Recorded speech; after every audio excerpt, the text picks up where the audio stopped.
Lots of Nigerian business people and salespeople have problems with their cash flow, have problems with their revenues, have problems with their profits because their follow up game is weak. They have some problems with following up, and of course, because of that, it's messing up with their money at the end of the month, at the end of the quarter, or at the end of the year. So, this is one of the things that we're going to be tackling today. Now, one of those sins or one of those mistakes that people make when they try to follow up is they send multi pronged messages. In other words, a multi pronged message is, sorry, forgive me, a multi pronged message, Abby. Okay, all right, cool. So, a multi pronged message is a message that has two, three, four, five, six different things that are embedded in the message. And it's not a good idea, either in physical conversation with someone or in an email exchange or in a phone exchange or in a WhatsApp exchange, to send multi-pronged messages. Because if you send a message to someone and the message contains item A, B, C, D, E, F, at the end of the day, which one is somebody going to respond to specifically? So I know it seems kind of counterintuitive, but if we're going to be good at this follow-up game, what we need to do is we have to become really good at sending a message, and each message has just one key point that the person is supposed to respond to, and then that way we can get a conversation going. So I send one message, and the key theme or the key point of the message is A, and then I end the message trying to get some feedback on that, and the person responds, and then we continue, and that is how the conversation goes, and then it becomes a salvo. So instead of sending one message that is multi-pronged and we throw absolutely everything into it, we need to learn how to send shorter, smaller messages that have just one key element. And then plus, when we try to send multi-pronged messages, the problem is the messages look unwieldy. They look very big, and to be honest, most people don't read the whole thing. So you're trying to stuff the message with all the value that you can get, but the person is just going to skim or scam. Scan. Yeah, scan. The person is going to skim or scan through the message and pick a couple of things, and so some things are going to get lost in the details anyway. So instead of sending multi-pronged messages, just send one message that has one key theme, and that is what we are going to discuss today. But before we get into the meat of today's episode, if you would love to connect with me, you can call me, send me a text message or a WhatsApp message on 080-6466-2140. Also, if you're interested in a 15-minute sale audit for your business, then you can WhatsApp me on the same number, 080-6466-2140. If you would like to join my WhatsApp channel, that's not a problem. Send me a WhatsApp message on, you guessed it, 080-6466-2140. Okay, now, back to the topic for today. How to make sure that our follow-up game is strong. Now, for the benefit of those that are discovering the show for the first time, I have to make a distinction. Now, in traditional sales and business development, we don't say follow up, we say follow through. And this is the reason why. Typically, whenever you're following up with someone, you are calling someone to stay top of mind, you're trying to advance the conversation, but usually when you're trying to follow up, you don't have any specific item, any specific agenda that you're trying to push. So, in Nigeria, if you've dealt with vendors, and vendors are in the habit of calling you to say, bros, how far? Happy New Month. Or, how's the family? I just say I want to greet you. Happy Salah. All those sorts of things. That is what we call follow-up. Because people are reaching out to you. It's kind of pointless. There's no agenda really. You're wondering, why is this guy just buzzing my phone? This guy already called me last month. Why is he calling me again this month? That is follow-up. Now, in sales and business development, we prefer to say follow through. Now, follow through is what happens when you have a specific item on the agenda that you want to get some feedback on, and usually it is something that both of you mutually agreed upon before this current call. So, in other words, let's say I'm dealing with someone. Let's say I'm in the business of running house cleaning. Let's say I do house cleaning and office cleaning, and then I have a conversation with someone, and I send over a proposal to someone. We talk on the phone briefly about some of the highlights of the proposal, and then I tell the person, most of my happiest customers usually take about 4 to 5 days to consider the proposal. Madam, do you think that will be okay? 4 to 5 days, so that we can talk again and see which package you're interested in. Now, if Madam says yes, the next thing I'm going to push for is to now say, okay, Madam, so in that case, what I'm going to do is today is the 1st of March. I'm going to call you again on the 5th of March so that we can have this conversation. How does that sound, ma? And Madam might say, oh, I'm not going to be in town then because I'm traveling because my uncle's brother's son's sister's wife is getting married. So, okay, no problem. So, when are you going to be back, ma? Okay, I'll be back the following Monday. Okay, perfect. No, Allah. Let's say you rest for one day. So, can I call you on Wednesday, ma? Okay, no problem. Wednesday is fine. Okay, thank you very much, ma. I'll talk to you then. And then you end the call. Now, in this case, you have secured an advancement. Both of you have mutually agreed that you're going to do something in the next, XYZ coming number of days. Now, when you decide to call Madam again on that date that has been agreed, there is a purpose for the call. And the chances are that since Madam mutually agreed, because remember, you guys discussed this explicitly, it is not going to be a pointless call. You are following through on something that both of you decided together the last time that you spoke. In fact, when you're done with the conversation, you can send a message reinforcing that. Thank you very much, Madam. Glad to have the conversation with you. I'm looking forward to having you on board as one of my clients because I'm looking forward to serving you. When you're traveling for your uncles, husbands, wives, nephews, sisters, nieces, wedding, have a safe trip. Have a safe trip for the wedding. Have fun. Have a safe trip coming back to Abuja. I'll call you on the 7th of March, just as we agreed. So, simple message like that. So, this is the difference between following up and following through. So, if you have been following up, you are wrong. You should learn how to follow through. You should be securing advancements when you're having conversations with people so that you can follow through with them after the conversation is done.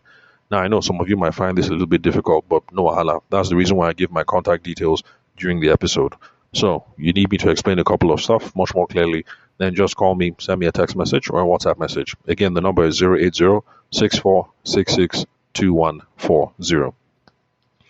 So, the fault that we're looking at today is people sending multi-pronged WhatsApp messages. And the way that I defined it, you're trying to follow up and then you send a message and the message contains too many elements. Now, let me give a practical example that I was trying to work with someone on, but this was a very long time ago. So I just saw the screenshot in my message. So this was a very, very, very long time ago. Sorry, the screenshot was in my notes. So the person sent a message to try and follow up on someone. By the way, remember, we don't say follow up, follow through. And in this case, yes, it was a matter of following through because the person spoke to a prospect. The prospect was supposed to have a meeting with the CFO, that is the chief financial officer. And after that, they agreed that they were going to talk again. But the mistake was they did not agree on a specific date. So you see some of the mistakes that we make when we're trying to do a follow-up, in quote. They didn't agree on a specific date. Now, because they didn't agree on a specific date, when this guy was now trying to reach out back to the prospect, a couple of things were unclear. Okay, you're reaching out now. Are you reaching out too soon or are you reaching out too late? You don't know. And the reason why you do not know is because you did not gain an advancement. You people did not mutually discuss it very clearly about what the expectations were. So you don't know if you're calling too soon. You don't know if you're calling too late. You don't know if you're being a pest. You don't know if you're being a bother. You don't know if you're being lackadaisical. You don't know if you're being lazy. You have absolutely no idea. You're just freestyling because you people did not discuss this ahead of time. So if you're having a meeting with someone, if you're having a conversation with someone and the person says the next step he needs to discuss with the CFO, the chief financial officer, what you do is you say, fantastic, that makes a lot of sense. I would have expected that would be the case anyway. So when next are you going to be having this meeting with the CFO? If the person responds that, oh yes, we meet regularly, the board meets regularly every month, the next thing you say is, oh, every month. This is currently 31st of, so I'm just checking my watch. So this is currently 31st of March. So does that mean you guys are meeting early next week in April? Or you're going to be meeting in another 3-4 weeks at the end of April? And then you hear what the person has to say. If the person says the board meeting is going to be at the end of April, the final week, it's usually a Wednesday or a Thursday. You say, oh, okay. All right, no worries. How about we do things this way? I'll send you a reminder in the third week just to be sure that what we've discussed is still on the item for discussion. Would that be okay? And of course, the person will say, sure, it's okay, that you can send the reminder. And then it's okay, fantastic, cool. And then after that, would it be okay if I now call you the first week following, which is the first week in May, just to find out how the meeting went with the CFO, and so we can discuss next steps? So, excuse me. And of course, the person is going to say, sure, no problem. Now, in this case, you have discussed this thing explicitly. The person said, I need to have a meeting with the CFO. You didn't say, oh, okay, no wahala. So we go Yanabi, we'll be in touch. No, you took it further. You said, when are you likely to have a meeting with the CFO? And then the person said, oh, we usually meet during the board meeting. And then, so excuse me, I'm recovering from a sore throat. So you took it another step further and you asked the person, okay, the board meetings, is that typically at the beginning of the month or at the end of the month? And then the person said, at the end of the month. And then you quickly checked your watch and you realize that, oh, you're already at the end of the month. So when this guy says at the end of the month, that means the meeting is going to be in another 4 weeks. And you asked, and the guy confirmed. And then you asked for permission to send a reminder the week before the board meeting, just to make sure that your matter is on the agenda. And the guy said it's okay. And then you now asked him if you can call a week afterwards to see how the meeting went and to discuss next steps. And then the person said, okay. Now, in this case, if and when you do try and follow up, in quote, but remember, I prefer to say follow through. When you do decide to call and follow through on the person, can you see now that you're going to have the confidence that you are not being a pest? Because you discussed all of this ahead of time. You took permission from the person about the reminder or the notification that you were going to send before the meeting. And you also agreed mutually on when and how you were going to reach out after the meeting. So when you call or when you send a WhatsApp message, you are not going to be a pest. You are just following through on what has already been agreed upon between both of you. So this is the difference between follow up and follow through. So in this case, that was the mistake that this guy made. The guy just said, I suppose Jan with CFO. And I was like, CFO, no problem. So you go be now, we'll be in touch. And the guy said, sure, no problem. I go buzz you. And even though that sounds nice, I go buzz you, I'll be in touch. We go Jan, my guy now, no worry. Shebi now you now. Nothing spoiled, nothing happened. Don't worry now. I got you, my brother, I got you. Even though all of these things sound sweet, even though all of them sounds nice, that is not an advancement. We still don't have anything on the table. It is very unclear. If somebody says, you're my guy now, I got you. I got you doesn't mean nothing. It doesn't tell me when am I supposed to call you or when next are we going to talk. Am I supposed to come to your office? You're the one that will come to my office. Make I send you email, as in all those sweet sounding stuff amount to zero, amount to nothing. When the time comes now to follow up or to follow through, you now be feeling like a pest. The reason why you're feeling like a pest is because you guys are not very, very clear about what needs to happen next. So now back to the message, because remember the focus today is on having multi-pronged messages. So this guy now sent a message saying, summary of the message was like, bro, I hope all is well. I'm just reaching out to circle back concerning the meeting with the CFO. Is there any additional assistance that was needed? Now, this is a multi-pronged message because, you've thrown in too many things. All is well, that's one thing. Circle back, that's another thing. Meeting with CFO, that's another thing. Additional assistance needed, that's another thing. Some of you will say, take it easy. That it all makes sense to put all of them in one message. And maybe, but for the purposes of sales, the thing is, when we are sending messages, WhatsApp messages or email messages, we're trying to get the person into a conversation. And when you throw 3, 4, 5 things into the message, think of it now. Which one is the person going to respond to? And if you're in the habit of having conversations with people this way on WhatsApp, I'm sure you will notice that you put 4 or 5 things in a WhatsApp message you send, but then the person replies and responds to only one thing. And you're the one who now has to let the person know that, oh, you didn't respond to this, you didn't respond to that. So actually, what you should have done was to break this messaging sequence into several messages. This could have been broken into 2, 3, 1, 2, 3, 4, probably even 4 messages. But before we continue, one thing I need to point out, the use of language and idiomatic expressions. Idiomatic expressions just means slangs and expressions that are commonly used by some folks. Now, because a lot of us have schooled abroad or a lot of us are listening to foreign business podcasts, we have started using words like circle back. You hear it in America, you hear it in the UK. You say, hey, bros, how you doing? I just want to circle back. See, in Nigeria, circle back doesn't mean anything. It's not part of the. It's not part of the idiomatic. Sorry, I say idiomatic expressions that we have over here in this country. So stop using all these fancy words that we hear abroad or that we hear in podcasts. Circle back does not mean anything to most people who see it. So use whatever local equivalent that you can find. Don't say, I'm just reaching out to circle back. So the way that I would have broken up these messages would have been something like, even if I was going to slam everything into one message, it would have been something like this.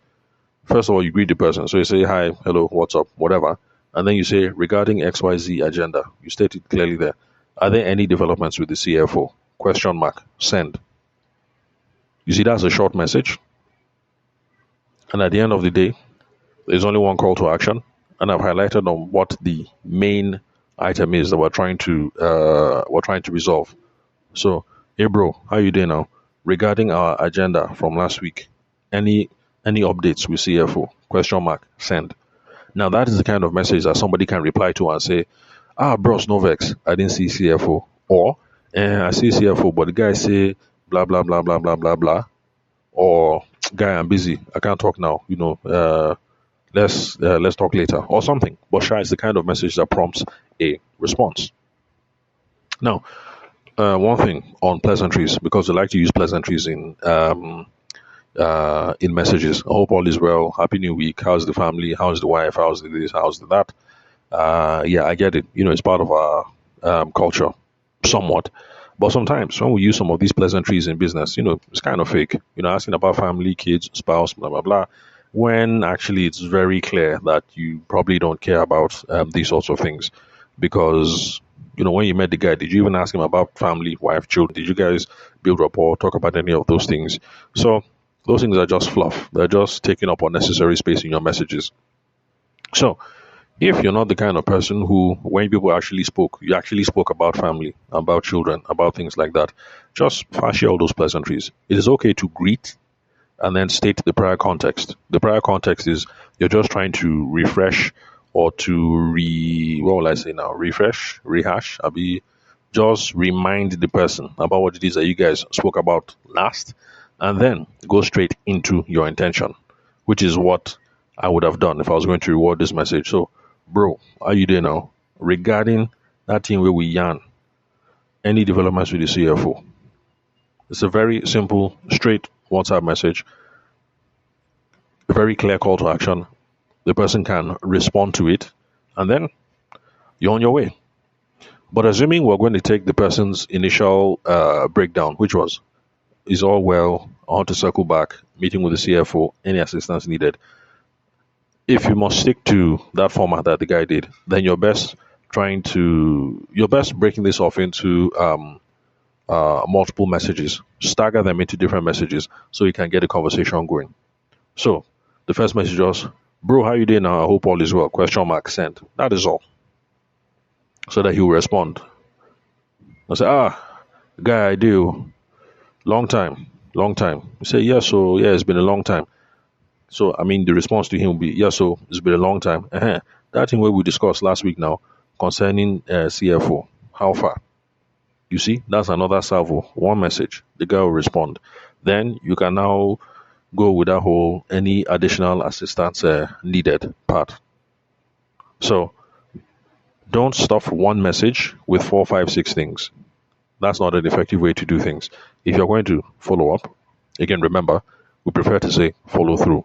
If you are going to follow through effectively, one message, and that message should have one key point. That one key point or that one item of the agenda should have a strong call to action at the end. Call to action just means what you want the person to do next. In fact, this is the way I explain it to my clients, because some of my clients struggle to understand this concept of a call to action. So basically, what I tell my clients is this: so long as we're trying to close the sale, never you send any message that does not end in question mark. Every single message you send must end in question mark because we're trying to get the person to respond to something, to engage in a conversation. So if you understand the concept of a CTA, a call to action, put calls to actions in all your messages. If you don't understand the concept of a CTA, just take it that as a general rule, every single message you send should end in a question mark because you want the person to respond to something in particular, and that is how you are going to move this business conversation forward. So, applying these principles can be very tricky. So, if you need me to look at your own particular circumstances, that's not a problem. You can connect with me. You can call me, send me a text message or a WhatsApp message on 080-6466-2140. Remember, if you're interested in my 15-minute sale audit, you can WhatsApp me on 080-6466-2140. And if you'd like to join my WhatsApp channel, of course, send me a WhatsApp message on the same channel. Sorry, I say on the same number, and I will send you the link so that you can join the channel.